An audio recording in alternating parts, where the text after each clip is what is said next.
हे बघा, आदरणीय शिंदे साहेबांनी आम्ही जेवढे मंत्री आहेत त्या मंत्र्यांना पक्षाकरता वेळ द्यावा, जनतेकरता वेळ द्यावा, याच्याकरता प्रत्येकाला 3-3, 4-4 तास इथे आठवड्यातून बसलं पाहिजे असं सगळ्या मंत्र्यांना वाटप केलेलं आहे. माझा बुधवार आहे.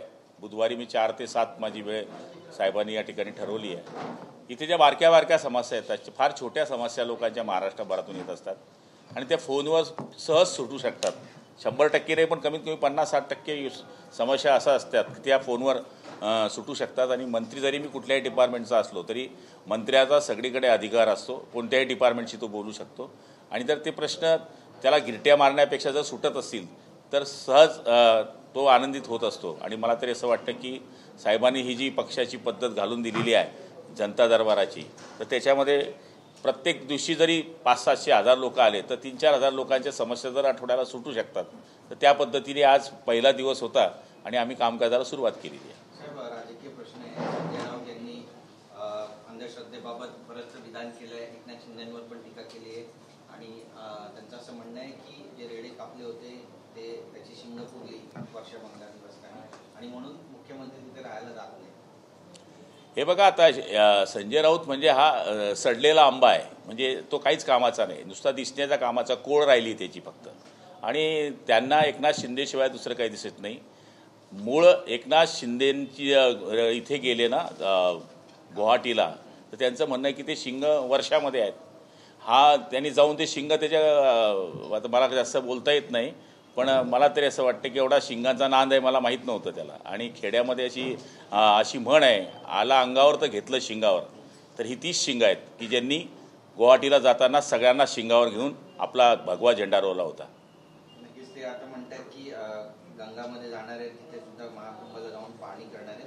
1300 ते 1500 लोक चिरडाचिरडीमध्ये गेली असं त्यांचं म्हणणं आहे. बरं होऊन जाईल, जाऊन आंघोळ करून घे म्हणा. बाबाजी बाळासाहेबांची शिवसेना संपवली, जे पाप केलं ते पाप भोग तिथे जाऊन आणि तिथे आंघोळ कर आणि सांग, देव बाप्पा मी फार मोठी चूक केली. शिवसेना प्रमुखांना वंदन कर आणि म्हण की बाळासाहेब मी फार मोठं पाप केलं, मी भगव्या झेंड्याशी गद्दारी केली, मी काँग्रेस राष्ट्रवादीशी उद्धव साहेब ठाकरेंना युती करायला लावली आणि पूर्ण सत्यानाश केला आहे. पुढच्या जन्मी मला कमीत कमी चांगलं मोक्ष मिळू दे, स्वर्गामध्ये नरकाच्या ऐवजी चांगली जागा मिळू दे, अशीच मागणी त्यांनी तिथं करावी.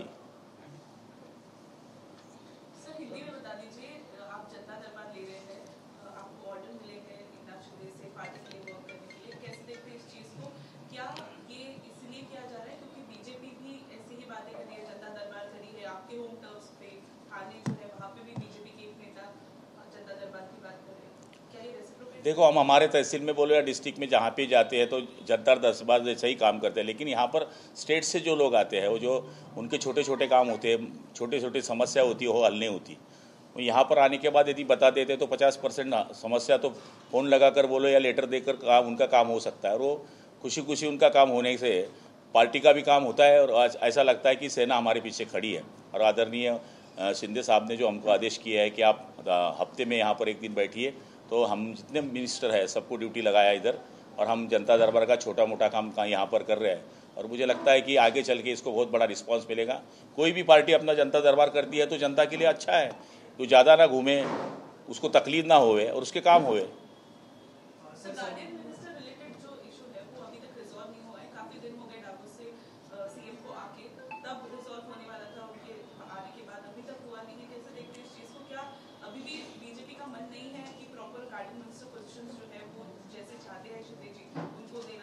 देखो, जो तकलीफ वाली बात होती है तो उसको ज़रा प्रॉब्लम हल करने को थोड़ा देर लगती है. देखिए, सब मजबूत लोग हैं. गिरीश जी बोलिए, दादा भूसे जी बोलिए, या एनसीपी के 7 विधायक वहाँ पर आए हैं, तो वो हिसाब से वहाँ पर थोड़ा प्रॉब्लम है.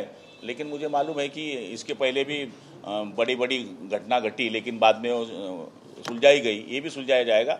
इतना है, थोड़ा देर लग रही है. कोई नाराज़गी नहीं है और मुझे लगता है कि काम शुरू है. सब मिनिस्टर अपने अपने हिसाब से काम कर रहे हैं. सिर्फ गार्डियन मिनिस्टर का सवाल है, वो भी छूट जाएगा.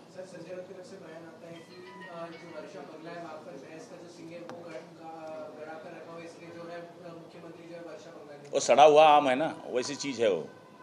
उससे ज़्यादा बात करना भी उचित नहीं है. वो उसको गुवाहाटी मालूम है और हम गुवाहाटी गए थे और मराठी में ऐसा कहावत है कि आला अंगावर तर घेतलं शिंगावर. अब वो सिंग कहाँ डालना है उसको मालूम नहीं है अभी. बाजार आहे असं म्हणतात संजय राऊत. नाही, हा कोण भविष्यकार वाया चालला आणि हा कोणता मानसोपचार केंद्राचा माणूस आहे? मूळ हाच वेडा झालेला आहे. आणि वेड्यांच्या बाजारामध्ये बोलण्याची याला लायकी तरी आहे का? मूळ हा माणूस कधी नगरसेवक झालेला नाही, कधी आमदार नाही, खासदार नाही, तर मंत्र्यांना वेडा म्हणण्याचा याला अधिकार आहे का? खरं म्हणायला गेलं तर भर चौकात आणलं पाहिजे आणि शिवसेना स्टाईल केलं पाहिजे त्याला. सर, अजून पालकमंत्री पदाचा टीका सुटत नाही. नाशिक असेल किंवा रायगड असेल, सर्वच लक्ष तिथे लागले. कसं कधी सुटतं? हे बघा, तिघं पक्षांचे लोक जे आहेत ते मजबूत स्थितीत तिथे आहेत. तिथे दादा भुसे जे आमचे जुने मंत्री आहेत आणि 5 टर्मपासून ते पण आमदार आहेत. तिकडे गिरीशजींकरता प्रयत्न चालू, कुंभमेळा येतोय म्हणून त्यांनी मागच्या वेळेस कुंभमेळा त्या ठिकाणी सांभाळला होता म्हणून त्यांना मिळावा असं त्यांच्या पक्षाची भूमिका आहे. NCP अजितदादांचे 7 आमदार तिथे निवडून आले, त्यांना वाटतं आम्हाला मिळावं. त्यामुळे थोडा किचकिच विषय आहे आणि निश्चितपणाने त्याच्यामध्ये ताणाताणी आहे. पण याच्यापूर्वी पण आपण पाहिलं असेल की मंत्रिमंडळाच्या विस्ताराच्या वेळेसही असं म्हटलं जात होतं, पालकमंत्री पद देण्याकरताही असं म्हटलं जात होतं, शिंदेसाहेब सरकारमध्ये स्थापन होत असताना येणार नाही सरकारमध्ये असंही म्हटलं जात होतं. पण ते तिढे सुटले. हा तर त्याच्या मायनाने मायनर विषय आहे, 2 जिल्ह्याचा विषय आहे आणि तोही सुटेल. खरं म्हणायला गेलं तर रायगडमध्ये सुद्धा आमचे सिनियर आमदार आहेत आदरणीय गोगावले साहेब, आणि त्यांना पालकमंत्रीपद मिळालं पाहिजे हा आमचासुद्धा हट्ट आहे. कारण की तिथे शिवसेनेचे 3 आमदार आहेत आणि मला तरी असं वाटतं की ते व्हायला पाहिजे. राहुल सोलापूरकरांनी जे छत्रपती शिवाजी महाराजांविषयी वक्तव्य केलं होतं की महाराजांनी सुरतेतनं चुक्या पद्धतीने न येता लाच घेऊन निघाली, याच्यावरनं महाराष्ट्रात आता अनेक ठिकाणी मंत्री पाहायला मिळते, अनेक जण त्याचा निषेध करता आहेत. याकडे आपण कसं पाहता, काय? शिवाजी महाराजांच्या बाबतीत कोणीच बोलू नये. देवताच्या देवारातल्या माणसाला कोणी काय म्हणावं याच्यापेक्षा त्याच माणसावर शब्दच बोलू नये आणि ते बोलताना काय बोलावं याचा विचार त्यांनी केला पाहिजे. छत्रपती शिवाजी महाराज हे व्यक्ती नव्हते, ते परमेश्वर होते. त्या परमेश्वररूपी माणसाला बाबतीमध्ये कोणीही चुकीचं वक्तव्य करू नये असं आमची नम्र विनंती आहे. कारण की शिवाजी महाराज हे सगळ्यांचं आराध्य दैवत आहे आणि मला तरी असं वाटतं की महाराजाला मी समजून सांगावं एवढा मोठा महाराज मी नाही, महाराजांनी महाराजासारखं राहावं.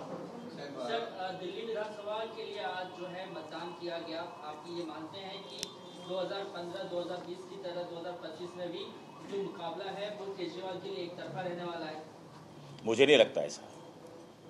उनकी जो पिछली सरकार में जो काम किए थे उसके लिए बड़ा मैंडेज उसको स्कूल, दवाखाना या फ्री बिजली, पानी फ्री इसकी वजह से मिला था. लेकिन अभी शराब बिक्री, उसके बाद में भ्रष्टाचार, ये सभी बातें अभी देखते हैं तो मुझे नहीं लगता कि थंपिंग मेजॉरिटी उनकी आ सकती है. मुझे लगता है वहाँ पर उनकी सरकार नहीं आएगी.